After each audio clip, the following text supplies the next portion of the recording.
સતત બેસી રહેવું ને એ પણ એક મોટામાં મોટું વ્યસન છે.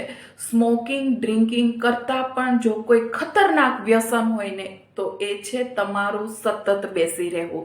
એક છોડની અંદર જ્યારે ઈયળ લાગે છે ત્યારે એ છોડ જીવતો તો રહે છે, પરંતુ એના પાંદડાઓ અને એમની અંદર આવેલો ફાલ એ ઈયળ નષ્ટ કરી દે છે. સેમ એ જ રીતે જો તમે સતત બેસી રહેશો ને તો તમારી અંદર એટલી બીમારીઓ આવશે કે ન તો તમને જીવવા દેશે ન તો તમને મરવા દેશે.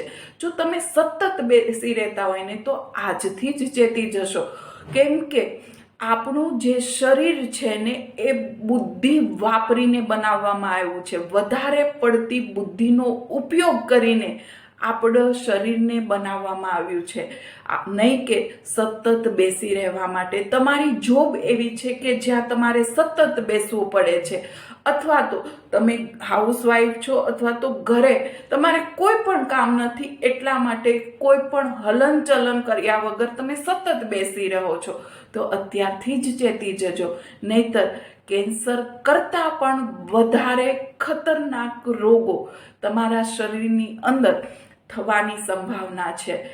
હું તો એવું કહીશ, જો તમારું કાર્ય એવું હોય કે જ્યાં તમારે સતત બેસી રહેવું પડતું હોય તો 1 કલાકના અંતર પછી ઊભા થાઓ, સ્ટ્રેચિંગ કરો, પોતાના હાથ વડે પગના અંગૂઠાને આંબવાની કોશિશ કરો અને પોતાનું કાર્ય પોતે જાતે જ કરો.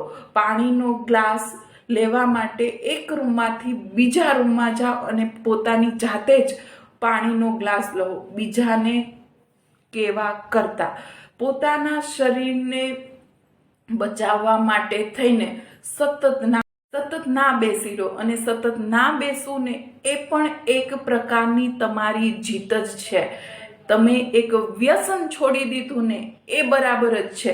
એટલા માટે આજથી જ ચેતી જાઓ, પોતાના શરીરને થોડું હલનચલન કરાવો, પોતાના શરીરને થોડીક તસદી આપો, 15 મિનિટની એક્સરસાઇઝ કરો, થોડુંક 10 મિનિટનું વોકિંગ કરો.